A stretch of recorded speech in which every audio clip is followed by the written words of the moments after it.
যখন রুহু দেওয়া হবে, মুর্দার ভিতরে যখন রুহু ফিরে আসবে, আল্লাহু আকবার, মুর্দার চক্ষু মেলে তাকায়া দেখে তার কবরের দিকে যে দুই ফার আছেন, কবরের দুই ফারগুলি আর কাছে নাই, দূর, বহু দূর চলে গেছে। কবরের দুই পার আর তার কাছে নাই। হঠাৎ করে ওই মুর্দার তাকায়া দেখে কবরের দুই পার দূর থেকে এমন স্পিড তার দিকে আসতেছে, তাকে আযাব দেওয়ার জন্যে। আল্লাহু আকবার, মুর্দার ভয়ে আতঙ্কগ্রস্ত হয়ে যাবে, চিৎকার করতে থাকবে। আল্লাহর নবী রাহমাতুল লিল আলামিন বলেন, যখন মুর্দারকে কবরের ভিতরে রাখা হয়, যখন মুর্দারের ভিতরে রুহু ফিরিয়ে দেওয়া হয়, তারে যারা দাফন করতে আসছিল, তার আওলাদেরা, তার সন্তানেরা যারা তাকে দাফন করতে আসছিল, তারা যে দাফন কইরা হাইটটা যাইতেছে, আল্লাহ রাসূল বলেন তাদের পায়ের শব্দ কারাআনি আলিহিম, তাদের পায়ের শব্দ মুর্দার শুনতে পায়। সুবহানাল্লাহ। তারা যে দাফন করে যাইতেছে, ওয়ারেসরা, আত্মীয় স্বজনেরা, সন্তানেরা হাইটটা যে যাইতেছে, হেরার পায়ের শব্দ শুনে। কিন্তু মুর্দার যখন দেখে কবর আযাব ফার এইভাবে স্পিডে আসতেছে তাকে চাপ দেওয়ার জন্য, আল্লাহ রাসূল বলে দুই ফার এমন ভাবে চাপ দিব, বুকের পাজরের যে হাড়গুলি আছে, একটা হাড়ের ভিতরে এইভাবে ঢুকে যাবে। সুবহানাল্লাহ। এমনি অবস্থা আল্লাহ রাসূল দেখাই দিয়েছেন, এইভাবে কবরের চাপ দিবে, কবরের দুই ভার চাপ দিব। যখন দেখবে পারগুলি দৌড়ায় আসতেছে তাকে চাপ দেওয়ার জন্য, আতঙ্কগ্রস্ত হয়ে মুর্দার চিৎকার করতে থাকবে আর তার সন্তানদেরকে ডাকতে থাকবে, আব্দুল রহমান, আব্দুল গফফার, তোরা কোথায় যাস? এই অন্ধকার কবরের ভিতরে আমাকে রেখে তাকায়া দেখ, কবরের দুই পার আসতেছে আমাকে চাপ দেওয়ার জন্যে। তোরা জলদি করে আমাকে কবর থেকে উড়ায় আনে, এই চাপ সহ্য করার মতো ক্ষমতা আমার নাই। এই যে মুর্দার চিৎকার করবি আর সন্তানদেরকে ডাকতে থাকবে, দুনিয়ার কেউ তার চিৎকার শুনতে পাবে না, কেউ তার ডাক চিৎকার শুনতে পাবে না। কিন্তু তারা যারা দাফন করে যাইতেছে, হেরার ফায়ের আওয়াজ কিন্তু ঠিকই শুনতেছে, শুনে তো রাখতেছে, তোরা কই যা, আমার কবর থেকে উঠে নিয়ে যা। যেইভাবে আসতেছে চাপ দেওয়ার জন্য, সহ্য করার মতো ক্ষমতা নাই, কিন্তু তার ডাক দুনিয়ার কেউ শুনবে না। এমনি মুর্দার নিরাশ হয়ে যাবে, ওই মুর্দার নিরাশ হয়ে যাবে, আর মনে মনে বলতে থাকবে, আফসোস করে বলতে থাকবে, সন্তানেরা রে, কোটি কোটি টাকার সম্পদ দিয়ে আসলাম তোদেরকে, এমন যদি জানতাম এই অন্ধকার কবরে রেখে আমাকে চলে যাবে, সব সম্পত্তি সদাকা করে দিতাম, দান করে দিতাম। তখন বলবে, হঠাৎ নজর করে দেখে মুর্দার, তার সামনের দিকে একজন, পায়ের বাটির দিক দিয়ে একজন, ডান দিকে একজন, বাম দিকে একজন। সুবহানাল্লাহ। সন্তানের ডাকিয়া কেউ যখন আসে না, নিরাশ হয়ে দেব, হঠাৎ তাকায় দেয় কিতারি, ডান দিকে একজন দাঁড়ায় রয়েছে, বাম দিকে একজন। আল্লাহ রাসূল বলেন, আস-সালাতু আন ইয়ামিনি ওয়াজ যাকাতু আন শিমালি ওয়াল কুরআনু ইনদা রাসিহি ওয়াস সিয়ামু ইনদা রিজলাইহি। সুবহানাল্লাহ। আল্লাহ রাসূল বলেন, মুর্দার যখন দেখবে তার আত্মীয় স্বজন কই আইলো না, হঠাৎ করে দেখে ডান দিকে, তো তুমি কেডাও, বাম দিকে একজন, কেউ, তুমি কেডা? আল্লাহ রাসূল বলেন, আস-সালাতু আন ইয়ামিন, ওই যে দুনিয়াতে আমি নামাজ পড়ছি, তখন এই নেক আমল নামাজ ঢাল হয়ে ওই কবরের চাপ থেকে আমাকে বাঁচাবার জন্য ঢাল হয়ে আমার ডান দিকে নামাজ এসে দাঁড়াইব। সুবহানাল্লাহ। ওয়াজ যাকাতু আন শিমালি, এবং যাকাত বাম দিকে এসে দাঁড়াইবে। ওয়াল কুরআনু ইনদা রাসিহি, কুরআন তার মাথা বরাবর এসে দাঁড়াইবে। ওয়াস সিয়ামু ইনদা রিজলাইহি, রোজাগুলি তার পায়ের নিচ দিয়ে এসে দাঁড়াইবে। সুবহানাল্লাহ। চতুর্দিকে নেক আমল এইভাবে ঘেরাও করে দাঁড়াইবে। মুর্দার যখন জিজ্ঞাসা করবে, আমার সন্তানদের কেউ আসলো না, তোমরা কারা? তখন তারা বলবে, আমি নামাজ, আমি রোজা, আমি কোরআন, আমি সাদাকা। সুবহানাল্লাহ। তোমরা এখানে আসলে, আমার সন্তান কেউ আসলে না। ওই নেক আমল বান্দা বান্দি, শীতের মধ্যে কষ্ট করে ওযু করে নামাজ পড়েছো, কোরআন বলবে, দিন নাই রাত নাই আমার তেলাওয়াত করেছো, দান সাদাকা বলবে বড় কষ্টের মধ্যে তুমি দান খায়রাত করেছো, রোজা বলবে এত গরম পিপাসা লাগছে এরপরও তোমরা আমি রোজাকে ছাড়ো নাই রোজা পালন করছো। রে আল্লাহর মায়ার বান্দা বান্দি, এই মুসিবতের সময়ে কঠিন বিপদের সময়ে তোমাকে এখানে রেখে তোমার সন্তানেরা চলে যেতে পারে, তোমার আওলাদেরা চলে যেতে পারে, কিন্তু আমরা নেক আমল তোমার ছাইরা যাইব না। সুবহানাল্লাহ।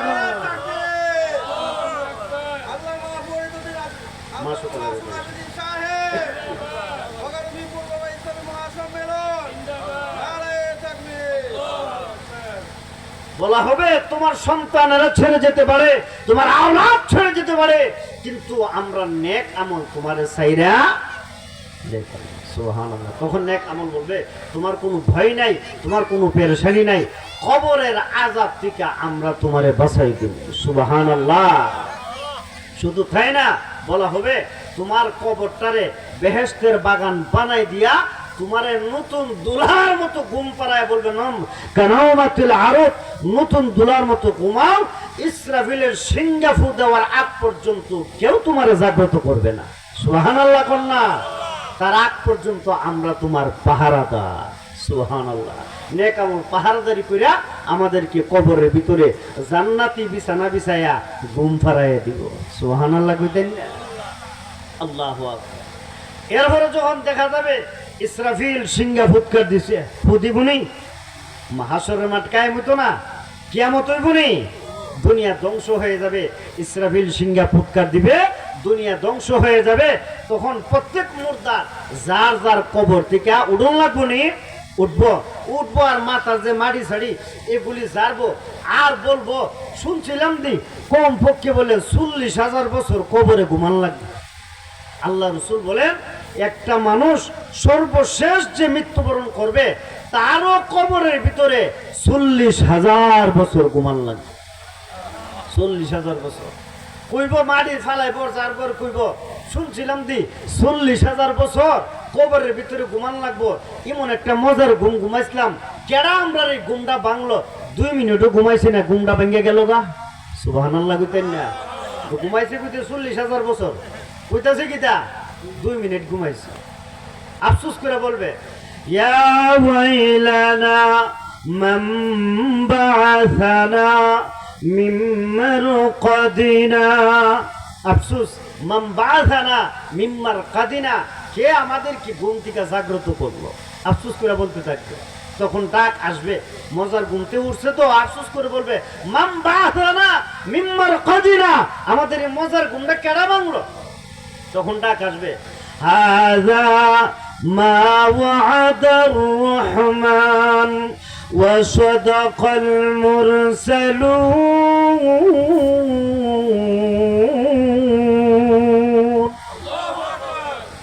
রহমান যে ওয়াদা করছেন, মা ওয়াদার রহমান, আল্লাহ যে ওয়াদা করছেন কিয়ামত হইব, আল্লাহর ওয়াদার দিন হইল আজকে, কিয়ামতের দিন হইল আজকে। সুবহানাল্লাহ কোন? আল্লাহ যে তোমাদের সামনে ওয়াদা করছিল একদিন কিয়ামতের মাঠ কায়েম হবে, আজকে হইল সেই ওয়াদার দিন। ওয়া সাদাকাল মুরসালুন।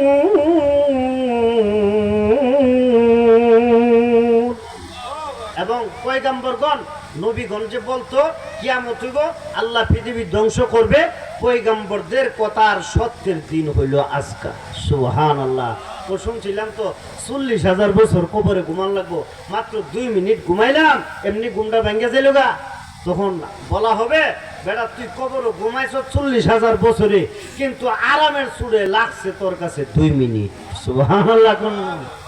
তাহলে এই কবরে যদি আরামের ঘুম ঘুমাইতাম চাই, দুনিয়াতে নেক আমল কইরা না চাইরা, কইরা না চাইরা, কইরা নেক আমল করা লাগবো নি।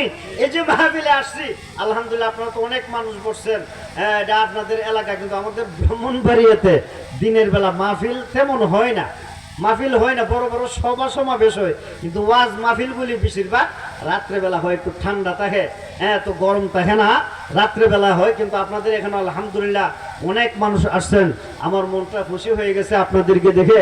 আপনাদের জন্য আমি দোয়া করি, আপনারাও আমার জন্য দোয়া করবেন।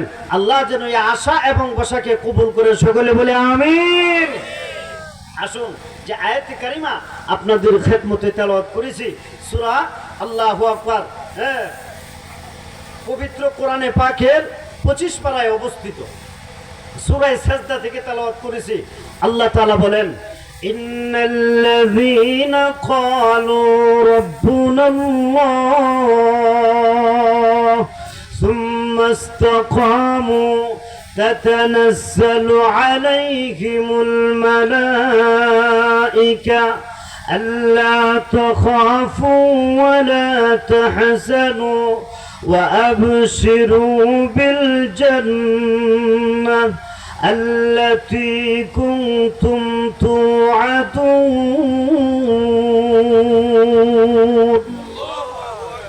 আল্লাহ তাআলা বলেন, ইন্নাল্লাযীনা ক্বালু রাব্বুনাল্লাহ, যারা দুনিয়ার জমিনে বলছে কে, হ্যাঁ রাব্বুনাল্লাহ, আমার রব হইল আল্লাহ। আমাদের রব কে? জোরে বলুন না, রব কে? আল্লাহ। যারা দুনিয়াতে স্বীকার করেছে রব্বুল আল্লাহ, আমাদের রব হলো আল্লাহ, ক্বালু রাব্বুনাল্লাহ, আল্লাহ রাব্বুল আলামিন বলেন। এরপরে যারা বলেন, আল্লাহ তাআলা বলেন সুম্মা ইসতাকামু, যারা রাব্বুনাল্লাহ, আমি রব আল্লাহকে রব মেনে বিশ্বাস করার পরে এরপরে সুম্মা ইসতাকামু, এই কথার উপর ইস্তেকামাত রয়েছে, অটল অবিচল রয়েছে। আমাদের রব হলো আল্লাহ। আল্লাহকে আল্লাহ মানার পরে, আল্লাহর প্রতি দৃঢ় বিশ্বাস ঈমান ইয়াকিন আনার পরে এরপরে সুম্মা ইসতাকামু, শরীয়তের যাবতীয় বিধিবিধানগুলি পালন করেছে, আল্লাহর দেওয়া হুকুম নবীর তরিকা মোতাবেক জিন্দেগি যাপন করেছে। আল্লাহ রাব্বুল আলামিন বলেন, আমার যে সমস্ত মায়ের বান্দা বান্দিরা দুনিয়ার জমিন আমি আল্লাহকে আল্লাহ বলে বিশ্বাস করে নিল, আমি আল্লাহর দেওয়া বিধিবিধানগুলি মেনে চলল, সুম্মা ইসতাকামু এর ব্যাখ্যার মধ্যে লেখেন, হযরত আবু বকর সিদ্দিক রাদিয়াল্লাহু আনহুকে জিজ্ঞাসা করা হলো, হে খলিফাতুল মুসলিমিন আমিরুল মুমিনিন আবু বকর সিদ্দিক রাদিয়াল্লাহু আনহু, আল্লাহ যে বলেছেন সুম্মা ইসতাকামু, এখান দিয়ে সুম্মা ইসতাকামু দিয়া আল্লাহ তাআলা কি বুঝাইছেন? আবু বকর সিদ্দিক রাদিয়াল্লাহু আনহু বলেন, আল্লাহর পক্ষ থেকে যে বিধানগুলি দেওয়া হয়েছে, যাবতীয় ফরজ বিধানগুলি পালন করার নাম হইল ইস্তেকামাত। সুবহানাল্লাহ। সুম্মা ইসতাকামু, আল্লাহকে আল্লাহ বলে মানছি, শুধু এতটুকু সীমাবদ্ধ না, আল্লাহর দেওয়া হুকুমও আমাকে মানতে হবে। আল্লাহর দেওয়া হুকুম আর নবীর তরিকা মোতাবেক যদি আমার জিন্দেগিটা পরিচালনা করতে পারি তাহলে লাভ কি? আল্লাহ তাআলা বলেন, তাতানাজ্জালু আলাইহিমুল মালাইকা আল্লা তাখাফু ওয়া লা তাহজানু। আল্লাহ রাব্বুল আলামিন দিয়ে বলেন, যারা দুনিয়ার জমিনে আমি আল্লাহকে আল্লাহ বলে স্বীকার করে নিল, সুম্মা ইসতাকামু, আমি আল্লাহর পক্ষ থেকে দেওয়া যাবতীয় বিধানগুলি পালন করলো, আল্লাহ তাআলা বলেন তার মৃত্যুর সময়, মরণের সময়, তাতানাজ্জালু আলাইহিমুল মালাইকা, আমি আল্লাহ মরণের সময় তার কাছে রহমতের ফেরেশতা নাজিল করে দিই। সুবহানাল্লাহ। মৃত্যুর সময় মুমিন মায়ার বান্দাবান্দি যারা হবে তাদের মরণের সময় আল্লাহ তাআলা বলেন, আমি আল্লাহর পক্ষ থেকে তাতানাজ্জালু আলাইহিমুল মালাইকা, আমি আল্লাহর রহমতের ফেরেশতা নাজিল করি। সুবহানাল্লাহ।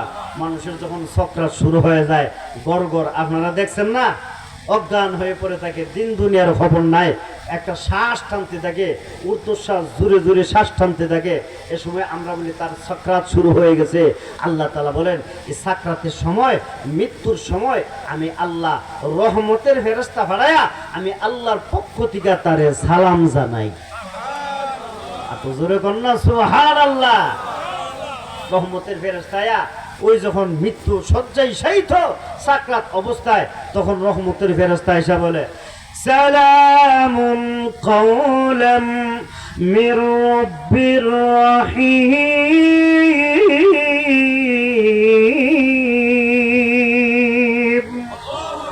আল্লাহর পক্ষ থেকে সালাম জানানো হয়, হে আল্লাহর মায়ার বান্দা বান্দি, মহান আল্লাহর পক্ষ থেকে তোমার সালাম জানানো হয়েছে। সুবহানাল্লাহ, জোরে কোন না। আপনার আমার মরণের সময় যদি আল্লাহ সালাম দে, আর কোনো চিন্তা আছে? আপনাদের কোনো চিন্তা আছে? আল্লাহ তাখাফু ওয়া লা তাহজানু ওয়া আবশিরু বিল জান্নাহ। রহমতের ফেরেশতা আয়েশা বলে, রে আল্লাহর মায়ের বান্দা বান্দি, তোমার কোনো ভয় নাই, কোনো পেরেশানি নাই। আল্লাহ তাখাফু ওয়া লা তাহজানু, শুধু তাই না, ওই ফেরেশতা রহমতের ফেরেশতা আয়েশা অবৈধি, তোমার কোনো ভয় নাই, কোনো পেরেশানি নাই। শুধু এর মধ্যে সীমাবদ্ধ থাকে না, ওয়া আবশিরু বিল জান্নাহ, ওই রহমতের ফেরেশতা আয়েশা তাকে জান্নাতের শুভ সংবাদ দান করে। সুবহানাল্লাহ। তার জান্নাতটা মৃত ব্যক্তি, হ্যাঁ, সাকরাতগ্রস্ত অবস্থায় মৃত্যু সজ্জায় শায়িত ব্যক্তি, তার যে মরার পরে যে তার জান্নাত যে ঠিকানা, ওই জান্নাতটা আল্লাহ তাআলা তার চোখের সামনে তুলে ধরে। সুবহানাল্লাহ। ওই আল্লাহর মুমিন মায়ার বান্দা বান্দি দুনিয়াতে জান্নাত দেখে দেখে মৃত্যুবরণ করে। সুবহানাল্লাহ কইতেন না? আল্লাহর মায়ার বান্দি হযরতে আসিয়া রাদিয়াল্লাহু আনহা দুনিয়াতে জান্নাত দিকে মৃত্যুবরণ করছে। ফেরাউনের বিবি আসিয়ার কাহিনী আপনারা শুনছেন না? দুনিয়াতে জান্নাত দিকে মৃত্যুবরণ করছে হযরতে আসিয়া রাদিয়াল্লাহু আনহা। ফেরাউন খোদা দাবি করত, খোদা দাবি করত বলতে সে নিজেরে খোদা বলে দাবি করত, জনগণ তারে খোদা মনে করত, খোদা হিসাবে মানত। فحشر فنادى فقال أنا ربكم الأعلى। ফেরাউন একদিন মানুষ দলা কইরা, সমস্ত মানুষ একত্রিত কইরা জমা কইরা উপস্থিত জনতার সামনে ভাষণ দিতেছে, আনা রাব্বুকুমুল আলা, এই মিশরের জনগণ, আমি ফেরাউন হইলাম খোদা, আমি হইলাম আনা রাব্বুকুমুল আলা, বড় খোদা। তোমরা আমারে খোদা বলে মানো কি মানো না? সমস্ত মানুষ এক বাক্যে বললো, ঠিকই, আপনি আমাদের খোদা। কন্যা নাউজুবিল্লাহ। সবাই খোদা দাবি করছে, সবাই খোদা বইলা মাইনা নিছে। ফেরাউন খোদা দাবি করছে, বাড়িতে গিয়া হযরত আসিয়ারে কো, আসিয়া, আমি তো জনগণের ভোটে খোদা নির্বাচিত হয়েছি, আমরা তো এমপি মন্ত্রী নির্বাচিত করি। ফেরাউন সে খোদা নির্বাচিত হইয়া বউরে গিয়া দাওয়াত দিতেছে, বউ তুমি আমারে খোদা মাইনা নাও। নাউজুবিল্লাহ। বউরে দাওয়াত দিতেছে। হযরত আসিয়া কি সুন্দর জবাব দিয়ে দেখেন, তুমি কি জবাব? আমি পড়ে নিয়েছি লা ইলাহা ইল্লাল্লাহু মুসা কালিমুল্লাহ। আমি তো মুসার আল্লাহরে আল্লাহ বলে স্বীকার করে নিছি। সুবহানাল্লাহ কোন না? ফেরাউন তো আশ্চর্যের ব্যাপার, আর তুই আমার বউ, তুই যদি আমার খোদা না মানো, যদি পাবলিক হুমতো পারে আমার খোদাইগিরি ছুড়াই দিব। মানছি তার বউ তারে মানে না, আমরা তারে কেমনে মানি? ঠিক না? কারণ তার ইজ্জত তখন যাইবার সালারি। আর তুই কোস কিটা, তুই মুসার খোদারে খোদা মানুষ, আমার খোদা মানুষ না। বলে না, আমি পরে নিয়েছি লা ইলাহা ইল্লাল্লাহ, তোমার যা মন চায় তাই করো, আমি মুসার রবকে রব বলে স্বীকার করে নিছি। ফেরাউন আসিয়ার যে বাপ মা আছে, শ্বশুর ভাই খবর দিছে, তোমরা মেয়েরে বুঝাও, মেয়েরে বুঝাও, বউ হয়ে যদি জামাইরে খোদারা মানে পাবলিক মানবো, আমার ইজ্জত একবারে যাইব, খোদাইগিরি ছুড়াই দিব পাবলিকে। বাপের বাড়ির লোকজন বুঝাইছে, কিন্তু কোনো কাজ হয়েছে না। আসিয়া অটল অবিচল সুম্মাস্তাকাম। সুবহানাল্লাহ। ইন্নাল্লাযীনা ক্বালু রাব্বুনাল্লাহ সুম্মাস্তাকামু, আল্লাহকে আল্লাহ বলে স্বীকার করার পরে এই কথার উপর আসিয়ার মতো রাদিয়াল্লাহু আনহা অটল অবিচল থাকতে হবে। হামান্না তার মন্ত্রী ছিল, ফেরাউনের মন্ত্রী হামান্নারে ডাক দিছে, কিরে হামান্না, ইজ্জত দিয়ে যাইব, বউ দিয়ে আমারে খোদা মানে না, মাইর দে। মাইরের কোনো ওষুধ নাই, মাইর দে। মাইরের ব্যবস্থা করলো, জল্লাদ ডেকে আনছে। আসিয়ারে নিয়া এই যে আমরা বই রয়েছি, কি এর গরম, আল্লাহ, এর সে উত্তপ্ত মরুভূমি কি গরম, এই গরম বালুর উপরে হযরতে আসিয়ারে শুয়ে দিছে। নাউজুবিল্লাহ। হযরতে আসিয়াকে ওই জালিম মরুভূমির উপরে শুয়ে দিয়েছে। মারতেছে। ফেরাউনের শাস্তির ধরন ছিল, সে মানুষকে যখন শাস্তি দিত, বাংলাদেশের শাস্তি হলো জেলখানা অথবা মৃত্যুদণ্ড, কিন্তু ফেরাউনের শাস্তি ছিল হাতে পায়ে, মানুষের হাতে পায়ের মধ্যে ফেরাক মেরা মেরা শাস্তি দিত। এজন্য আল্লাহ তারে ফেরাকওয়ালা বাদশা বলে কোরআনে ঘোষণা করেছেন, ওয়া ফিরআউনা যিল আওতাদ। আল্লাহু আকবার। ওয়া ফিরআউনা যিল আওতাদ, ফেরাকওয়ালা বাদশা। ফেরাউনের মার্কা ছিল কি মার্কা? ফেরাক মার্কা। ফেরাউনের মার্কা কিটা? আমার বাদশার মার্কা আছে না? নৌকাওয়ালা বাদশা, ধানের শীষের বাদশা, লাঙ্গলের বাদশা আসেনি, দাড়ি পাল্লার বাদশা, খেজুর গাছের বাচ্চা আসেনি। তো ফেরাউনের মার্কা ছিল কি মার্কা? ফেরাক মার্কা। ধানের শীষ না নৌকা? ফেরাক মার্কা। ফেরাউনের মার্কা কি আছে? ফেরাক মার্কা। আল্লাহ কতজন ফেরাক দিয়ে শাস্তি দেয়, এর লেগে তোরা আমি ফেরাকওয়ালা বাদশাই কমু। ও ফিরআউনা যিল আওতাদ, ফেরাকওয়ালা বাদশা। ওই ফেরাউন জালেম তার জন্য তারা হযরত আসিয়াকে গরম বালুর উপরে শোয়া, বুকের উপর পাথর চাপা দিল, হাতি পায়ে ফেরাক মারতেছে। ফেরাউন বলতেছে, আসিয়া রে কোন সময় আছে, আমি ফেরাউনকে খোদা বলে মাইনা নে, কিন্তু না। আসিয়া অটল অবিচল সুম্মাস্তাকামু। সুবহানাল্লাহ। ফেরাউন জাল্লাদদেরকে হুকুম করো, আসিয়ার গায়ে ছুরি দিয়ে আঘাত করো। ছুরি দিয়ে আসিয়ার শরীরের মধ্যে আঘাত করতে আরম্ভ করলো। বলা হলো লবণ ছিটায় দাও। ওই কাটা গায়ের মধ্যে লবণ ছিটাইতে আরম্ভ করলো।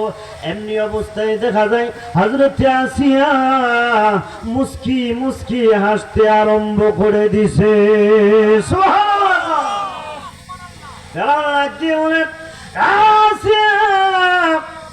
এমন কঠিন সময়ে, কষ্টের সময়ে একটু পরে মনে হয় তোমার মৃত্যু হয়ে যাবে, মরণ হয়ে যাবে। মরণের সময় মানুষ কাঁদে, চোখ দিয়া পানি ছড়ে, এত শাস্তি তোমাকে দিলাম, কিন্তু তুমি কান্নার বদলে তুমি হাসতেছো। কারণ কি? তোমার কারণটা জানতে চায়, হাসার কারণটা জানতে চায়। হযরত আসিয়া ডাক দিয়ে বলে, রে ফেরাউন, তোর মতো নাফরমান আমি আসিয়া কেন বিপদের মুহূর্তে, কঠিন মুহূর্তে হাসি, তার কারণ তুই জানবে না। সুবহানাল্লাহ।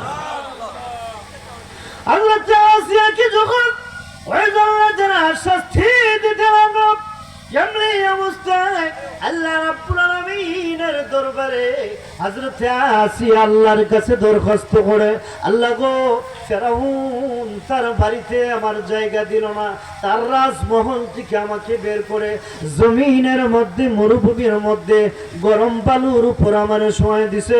রে প্রভু, ফেরাউন তার ঘরে আমাকে জায়গা দিল না।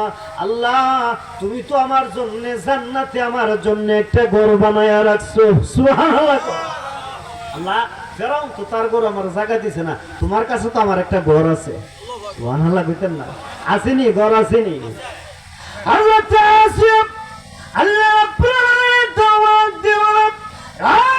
প্রভু إذا قالت رب ابن لي عندك بيتا في الجنة ونجني من فرعون وعمله ونجني من القوم الظالمين.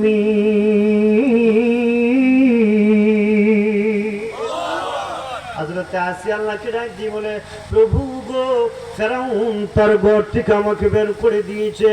রব্বি বিনিলি ইনদাকা বাইতান ফিল জান্নাহ।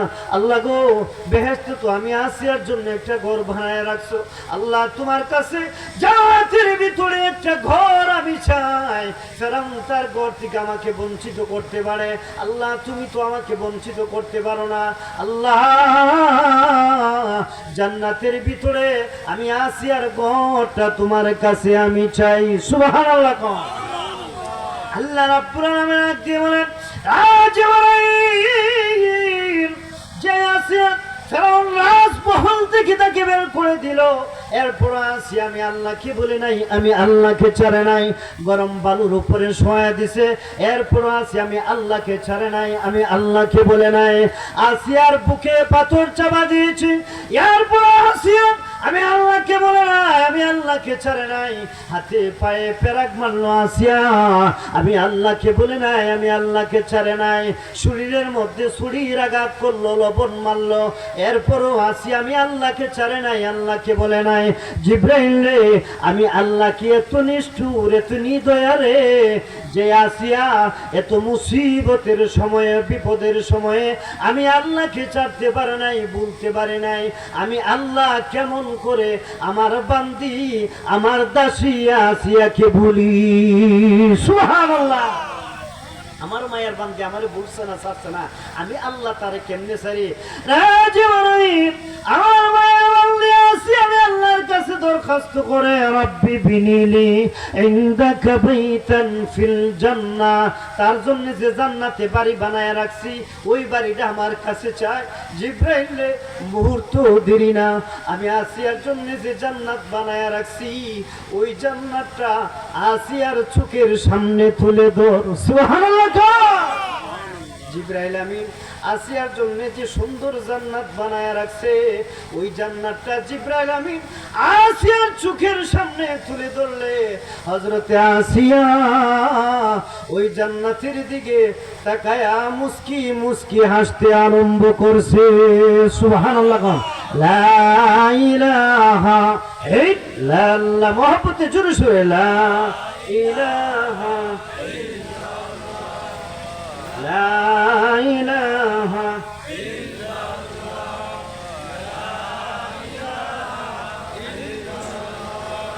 লা ইলাহা লা ইলাহা ইল্লাল্লাহ মুহাম্মাদুর রাসূলুল্লাহ। সকলে বলি সাল্লাল্লাহু আলাইহি ওয়াসাল্লাম। মরণের সময় ইমানদার আল্লাহর মুমিন বান্দা বান্দি জান্নাত দিকে মরব। সুবহানাল্লাহ। কন্যা তাতানাসসালু আলাইহিমুল মালাইকা আল্লা তাখাফু ওয়া লা তাহজানু ওয়া আবশিরু বিল জান্নাহ আল্লাতী কুনতুম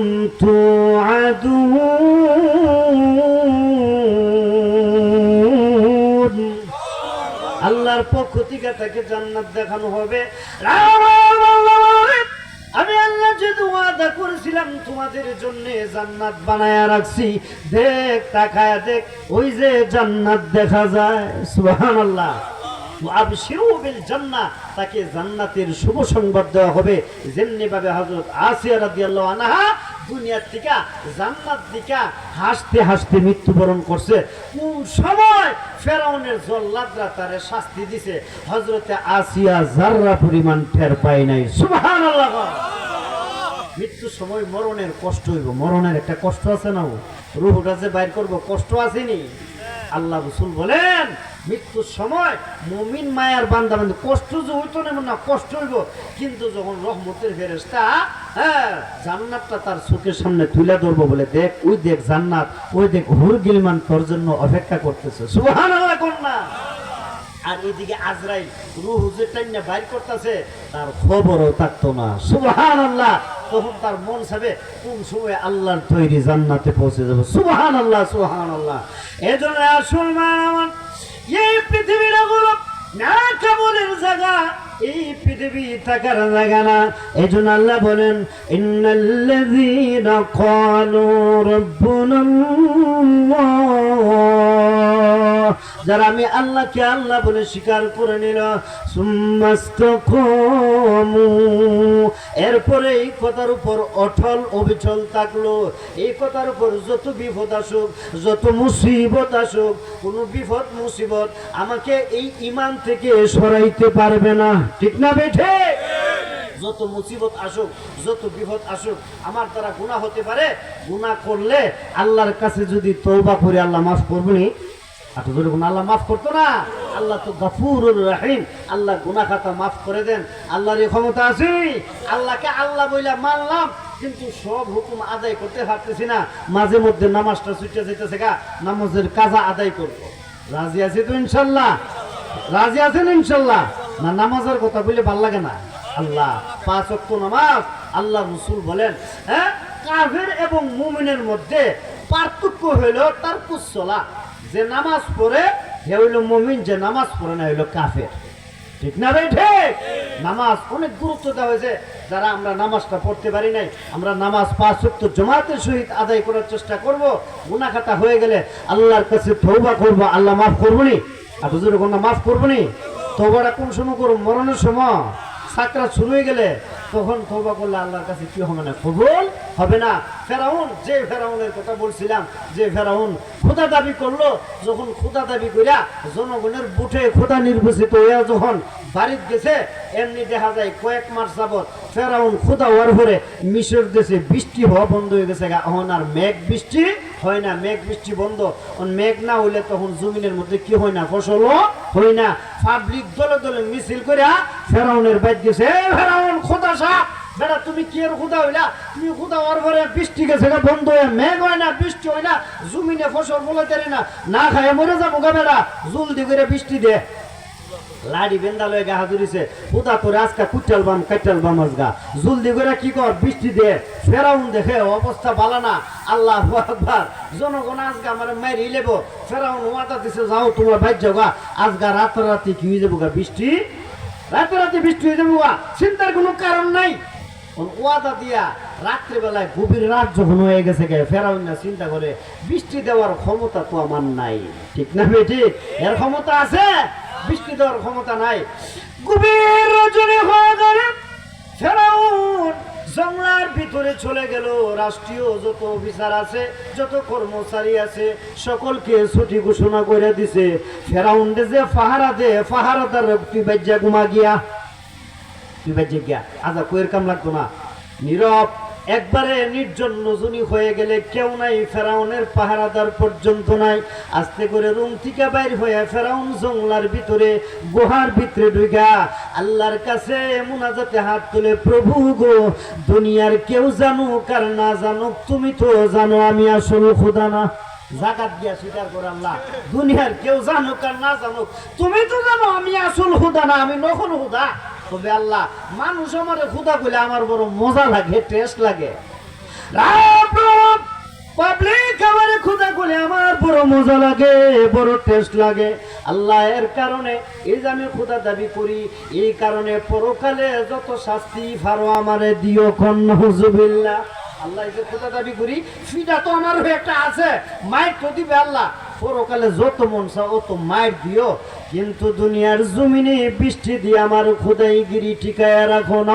রাখো আসলে ময়দানে যত ভালো শাস্তি দিও, দুনিয়ার জমিনে বৃষ্টি দিয়ে আমার খোদাইগিরি ঠিকায় রাখো। আল্লাহর কাছে এইভাবে চা, ইচ্ছা করে আল্লাহ শাস্তি লইতাছে, ঠিক না? পরকালে যত মাইর ভালো দিও, ইচ্ছা করে যদি কেউ বেঈমান হয় আল্লাহ ধরে রাখবো। আল্লাহ ধরে রাখবো। আল্লাহ বলেন, ইন্নামা নুমলি লাহুম, তোমাদের রুশিটা আমি ডিল করে দিছি। মন চাইলে ওয়াজ মাহফিল আইতারবে, মন চাইলে যাত্রা গান যাইতারবে, ঠিক না? ফাআলহামাহা ফুজুরাহা ওয়া তাকওয়াহা। আল্লাহ বলেন, তোমাদেরকে নেক কাজের শক্তিও দিছি, গুনার কাজ করার যোগ্যতাও দিছি। নেক কাজ করার যোগ্যতাও দিছি, গুনার কাজ করার যোগ্যতা দুটোটা দিছি। বান্দা সাথে করে আকল দিছি, জ্ঞান দিছি। চিন্তা করে দেখ, নমাজ পড়বে না ছাড়বে, ঠিক না বে ঠিক? সুদ খাইবে না ছাড়বে, ঠিক না বে ঠিক? এই জন্য ফেরাউন আল্লাহকে ডাকতে বলে, আল্লাহ আমি যে খোদা দাবি করি, এর কারণে পরকালে যতবার মাইর দিও, দুনিয়াতে বৃষ্টি দিয়া খোদাইগিরি ঠিকায় রাখো। আল্লাহ বলেন, যা তুই জন ইচ্ছা করে কাফের হস, আমি আল্লাহর কি করতাম, যা বৃষ্টি দিয়া দিলাম, রাতারাতি বৃষ্টি হয়ে গেছে, রাতারাতি বৃষ্টি হয়ে গেছে গা। কিন্তু পরকালে মুরা রেডি আসেনি, আসেনি। আল্লাহু আকবার বলার উদ্দেশ্য হইল, যেখানে ফেরাউন এত বড় কাফের নিজের খুদা দাবি করে, হের ডাহ আল্লাহ কবুল করে, করছেন আল্লাহ। ফেরানোর ডাক শুনলাম বৃষ্টি দিছে নি, মেঘ দিছে, মিশরের জমিন প্লাবিত হয়ে গেছে। জনগণকে ফেরাউন তো ছোট মুটো খোদা না রে, রাতারাতি বৃষ্টি দিয়া লাইছে। ছোট মুটো খোদা না ফেরাউন, সেই বৃষ্টি ফেরাউন দিছে না আল্লাহ দিছে? আল্লাহু আকবার। এজন্য লক্ষ্য করুন যে কথাটা বলতেছিলাম, ফেরাউনের মতন কাফের মানুষ আল্লাহর কাছে যদি বৃষ্টি চাই, আল্লাহ বৃষ্টি দে। আপনি আমি মুমিন মুসলমান আল্লাহরে আল্লাহ বলে মানি, জীবনের গুনাহ খাতা থেকে যদি আল্লাহর কাছে ক্ষমা চাই, মহান আল্লাহ আমরারে ক্ষমা করবনি, আপনাদের কোনো করবনি। আল্লাহু আকবার। হযরত ইউসুফ আলাইহিস সালামের প্রেমে পাগল ছিল হযরতে জুলাইখা। ইউসুফ জুলাইখার কাহিনী আমরা মোটামুটি সবাই জানি। ইউসুফ আলাইহিস সালামের প্রেমে পাগল ছিল জুলাইখা। যেই জুলাইখা যখন যুবতী, যখন তার যৌবন, যুবতী বয়সে একদিন জুলাইখা স্বপ্ন দেখে সুন্দর সুদর্শন এক যুবকের সঙ্গে তার বিবাহ হয়েছে। জুলাইখা ছিল ইয়ামেন দেশে তার বাড়ি। ইয়ামেনের রাজকন্যা, ইয়ামেনের বাদশার মেয়ে ছিল জুলাইখা। হযরত জুলাইখা রাদিয়াল্লাহু আনহা একদিন ঘুমের ঘরে স্বপ্ন দেখে একজন সুন্দর যুবকের সঙ্গে তার বিবাহ হয়েছে। যখন স্বপ্ন ভঙ্গ হয়ে গেল, ঘুম থেকে উঠে দেখে, আহারে কি দেখলাম, এত সুন্দর যুবকের সঙ্গে আমার বিবাহ হয়েছে, এত সুন্দর যুবকের সঙ্গে আমার বিবাহ হয়েছে। এখন খালি কয় হাই কি দেখলাম, হাই কি দেখলাম, হাই কি দেখলাম। একটা জহুর উঠে গেছে গা, আরে ঘুমের ভিতরে কি দেখলাম, কি দেখলাম, হাই কি দেখলাম, কি দেখলাম। যখন সারাদিন এই জব হয়ে দাদি আর নানি যারা আছে এরা তো বুঝছি রে, আমরা নাতনির বিয়ার বয়স হয়েছে গা, তারে বিয়া দিবার কাম। কথা বুঝছেন না? খালি সারাদিন জবে হাই কি দেখলাম, হাই কি দেখলাম, হাই কি দেখলাম। স্বপ্ন যে দেখছে এত সুন্দর যুবক জীবন দেখছি না, তার সাথে আমার বিয়া হয়েছে। এখন দাদি নানিরা তার মনে বিয়ার বয়স হয়েছে তো, যুবতী তো, তার বিয়া দিবার কাম। এখন বিয়ার পাত্র তালাশ করতেছে। তালাশ করতে করতে আল্লাহু আকবার, ইয়ামেনের পাশের রাষ্ট্র হলো মিশর। এই মিশর রাষ্ট্রে অর্থমন্ত্রী আজিজ মিশর, আজিজ মিশরের জামাই হিসাবে, পাত্র হিসাবে ঠিক করছে। বিবাহ যখন সম্পাদন হয়েছে, বাসর রাত্রে যখন ঘরে দিছে, এখন তো জুলাইখা স্বামী দীক্ষা জামাই দীক্ষা তার পছন্দ হয়েছে না। তা তো মনে মনে ধারণা, স্বপ্নে যেই যুবকের সঙ্গে আমার বিয়ে হয়েছে তার সঙ্গে আমার কি হবে, বিবাহ হবে। কিন্তু বাস্তবে আজ মিশর দেখা যায় তার স্বপ্নের পুরুষের মতো না। এখন মনে আরেকটা যখন উঠছে, হাই দেখলাম কি আর ভাইলাম কি, দেখলাম কি আর ভাইলাম কি। কথা বুঝছেন না? আল্লাহু আকবার। এমনি অবস্থায় দেখা যায় হযরত জুলাইখা ইউসুফ আলাইহিস সালামের প্রেমে পাগল ছিল। অনেক লম্বা সূরা কাহিনী, হতে গেলে অনেক লম্বা সময়ের দরকার। যেই জুলাইখা ইউসুফ আলাইহিস সালামের জন্য পাগল হইয়া শেষ পর্যন্ত জুলাইখা ছিল মূর্তি পূজারী। কি পূজারী ছিল? মূর্তি পূজারী, দেবতা পূজা করত। এমনি অনেক লম্বা সূরা ঘটনা, পুরোটা কইলে আপনারা বুঝলেন নিলে। জুলাইখা অনেক ওলামায়ে কেরাম আছে ইনশাল্লাহ, একদিন যদি সব ওয়াজ করে লাই সামনে আর দাওয়াত দিতেন না, কিছু ওয়াজ রাখিয়া গেলে বলা, হ্যাঁ কিছু ওয়াজ রাখিয়া যাইতেছি, আবার সামনে বছর মনে করবে না ওয়াজ করুন না। ইউসুফ জুলাইখার কাহিনী ইনশাল্লাহ কোরআনের আয়াত ফইরা ফইরা আপনাদের তরজমা শোনা মনে। অনেক জায়গায় এই তফসিরটা আমি করি, কথার বাইরেও সেজন্য ভাবলাম একটু আলোচনা করি। কিন্তু ওলামায়ে কেরাম অনেক আছেন, হুজুররা আছেন, আলোচনা করবেন। যে কাহিনীটা পর একদিন কুমনে রাজি আছেন ইনশাল্লাহ, আরেকদিন কমু না ইনশাল্লাহ। এই পর্যন্ত আমি যে মুখ কথা হইলো, আল্লাহর কাছে যদি তওবা করি আল্লাহ আমরা মাফ করবো নি। নিরাশ হওয়ার কোনো প্রয়োজন নাই। 70 বছর 80 বছর আমার হায়াত হয়ে গেছে, জিন্দিগি হয়ে গেছে। আল্লাহর কাছে যদি আল্লাহকে আল্লাহ বলে যদি ডাক দে, আল্লাহ বলেন বান্দা আমি আল্লাহকে ডাক দেওয়ার সাথে সাথে তোর জিন্দিগির গুনাহ মাফ করে দেবে। সুবহানাল্লাহ। এই জন্য মহান আল্লাহ রাব্বুল আলামিন আমাদের সকলকে দুনিয়াতে নেক আমল কইরা কবরে যাওয়ার তৌফিক দান করুক। সকলে বলে আমিন। ওমা আলাইনা ইল্লাল বালাগ। আসসালামু আলাইকুম ওয়া রাহমাতুল্লাহি ওয়া বারাকাতুহু। আজকের মাহফিলকে যেন আল্লাহ কবুল করে, সকলে বলে আমিন। বিশেষ করে হযরত মাওলানা মামুন সাহেব, নূর আলম সাহেব আমার ছাত্র, অনেক মহব্বতের ছাত্র ছিল, খুব ভালো ছাত্র ছিল। আমার কাছে প্রায় 5 বছর তারা পড়ছে, অনেক ভালো ছাত্র ছিল। আল্লাহ যেন তাদেরকে দ্বীনের পথে কবুল করে। এখানে মহিলা মাদ্রাসা আছে, মাদ্রাসাকে যেন আল্লাহ কবুল করে, সকলে বলে আমিন। ওমা আলাইনা ইল্লাল বালাগ। আসসালামু আলাইকুম ওয়া রাহমাতুল্লাহি ওয়া বারাকাতুহু। জাযাকাল্লাহু আহসানাল জাযা। হুজুর অত্যন্ত গুরুত্বপূর্ণ তাকরীর পেশ করতেছিলেন, সময় স্বল্পতার কারণে হুজুরকে আর সময় দেওয়া গেল না। এই পর্যায়ে আপনাদের সম্মুখে কোরআন ও সুন্নাহ থেকে গুরুত্বপূর্ণ তাকরীর পেশ করবেন আমাদের এলাকার গর্ব হযরত মাওলানা মেরাজুল হক সাহেব। হযরত মাওলানা মেরাজুল হক সাহেব হযরতকে তার মূল্যবান বক্তব্য পেশ করার জন্য সবিনয় অনুরোধ করছি।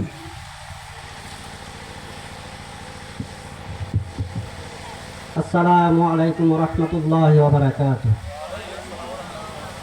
আলহামদুলিল্লাহি রাব্বিল আলামিন ওয়াল আকিবাতু লিল মুত্তাকিন والصلاة والسلام على سيد المرسلين أما بعد فقد قال الله تعالى وإذ قال ربك للملائكة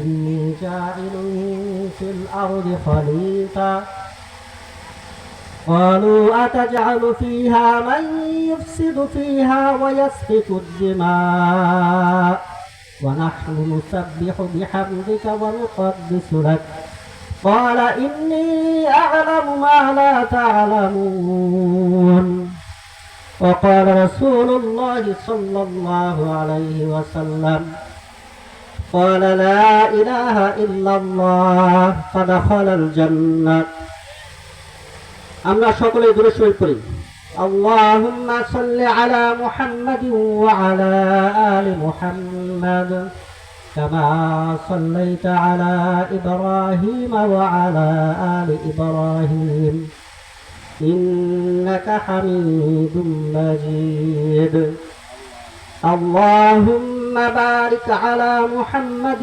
وعلى آل محمد كما باركت على إبراهيم وعلى آل إبراهيم إنك حميد مجيد الحمد لله الله পাকের দরবারে লাখো কোটি শুকরিয়া আদায় করে যে আল্লাহ পাক মহান রব্বুল আলামিন আমাদেরকে মহতি জলসার মধ্যে বসার তৌফিক দান করেছেন, এই জন্য বলি আলহামদুলিল্লাহ। আজকে মহতি মজলিসের সম্মানিত সভাপতি সাহেব এবং সহসভাপতি সাহেব, এখানে উপস্থিত দেশ বিদেশ থেকে বিভিন্ন জায়গা থেকে আমাদের আগত আলোচকবৃন্দ এবং সামনে উপস্থিত আমাদের অর্থ এলাকার কেউ মুরব্বী হন, কেউ চাচা হন, কেউ ভাই হন, আমরা সকলেই এক মুসলমান আরেক মুসলমানের ভাই। তো সকলকে আবার বলতেছি আসসালামু আলাইকুম ওয়া রাহমাতুল্লাহি ওয়া বারাকাতুহু। মুআজ্জাজ মুহতারাম হাজিরিন, আমি যে বিষয়টা নিয়ে আলোচনা করব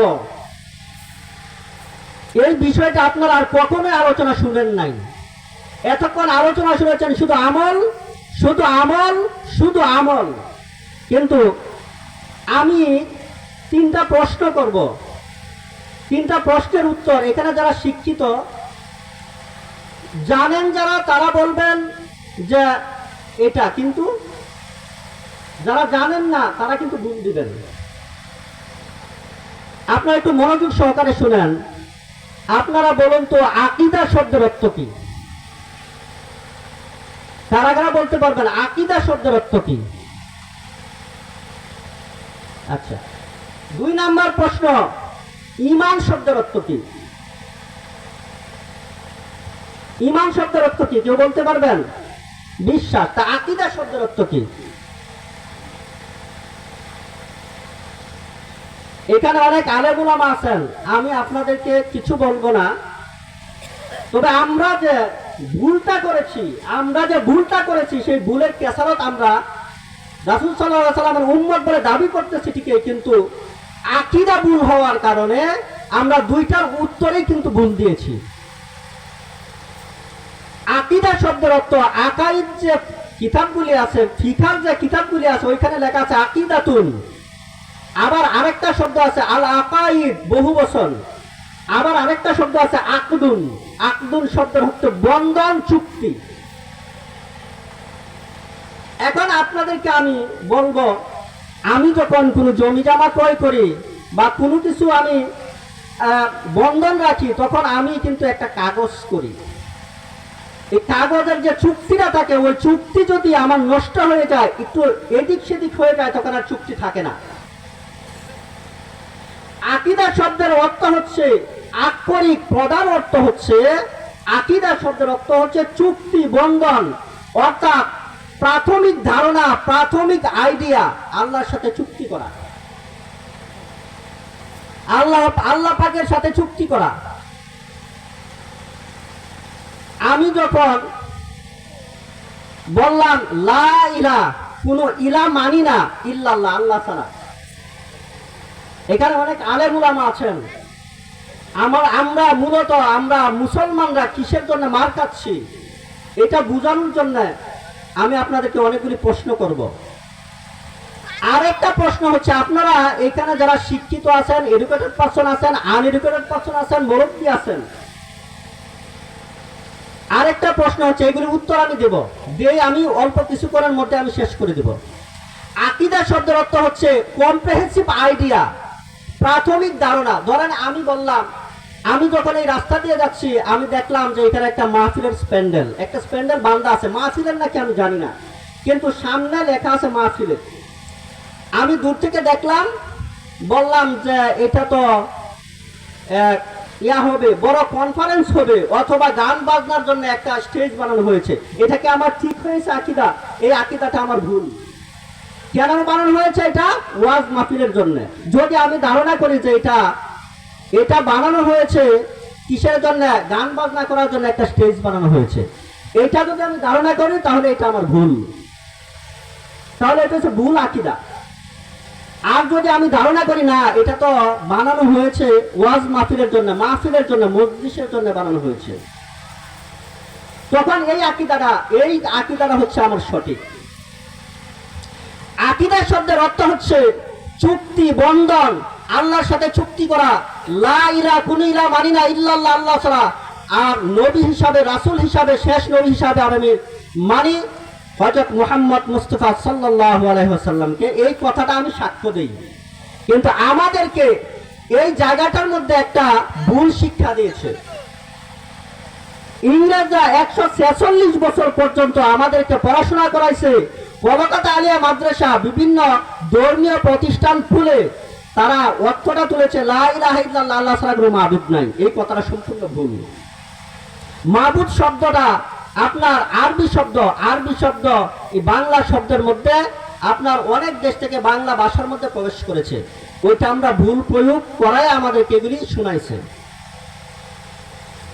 লা ইলাহা, আল্লাহ ছাড়া কোনো ইলাহ নাই, আল্লাহ ছাড়া কোনো ইলাহ মানি না ইল্লাল্লাহ, আল্লাহ ছাড়া কোনো ইলাহ মানি না।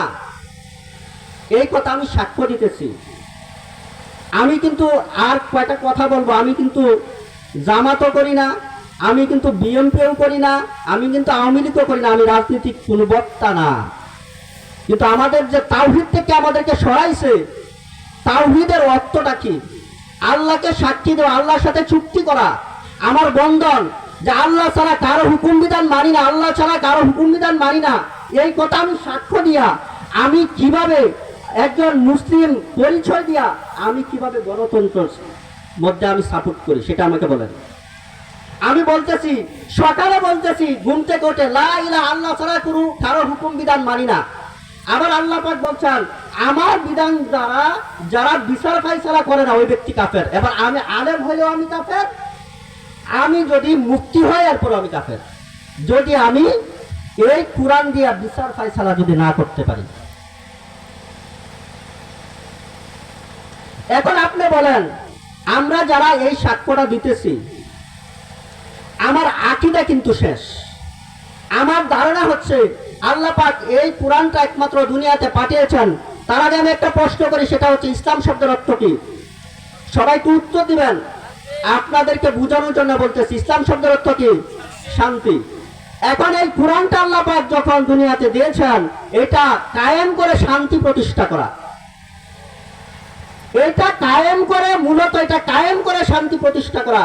আমি এখানে কিন্তু সুদের আলোচনা হয়েছে, এখানে কিন্তু বিভিন্ন পাপের আলোচনা হয়েছে।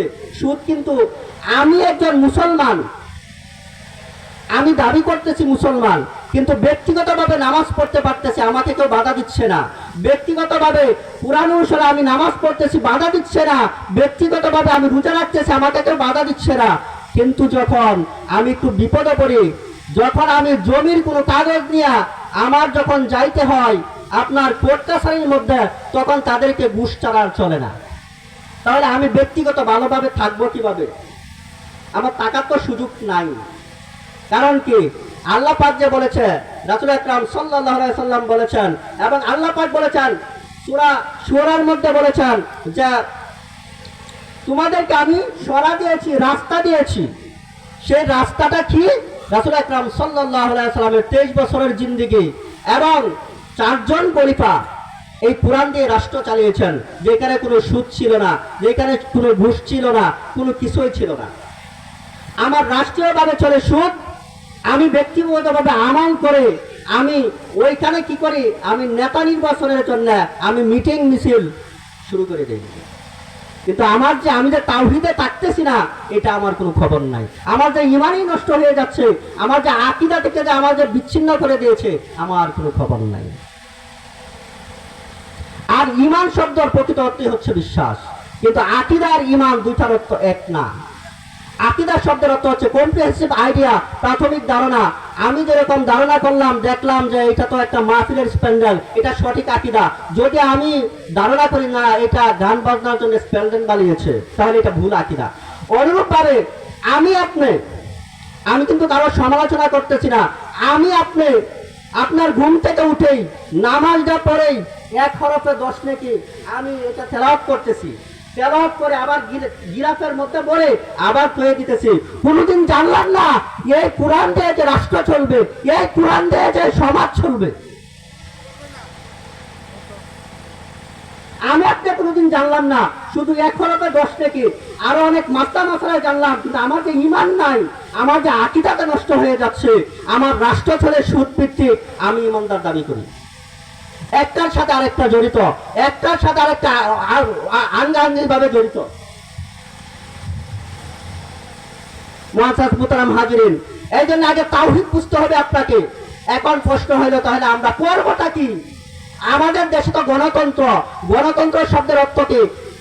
গণতন্ত্র শব্দের অর্থ হচ্ছে মানুষের তৈরি তন্ত্র মন্ত্র। আমি আপনি নির্বাচনের মাধ্যমে আমি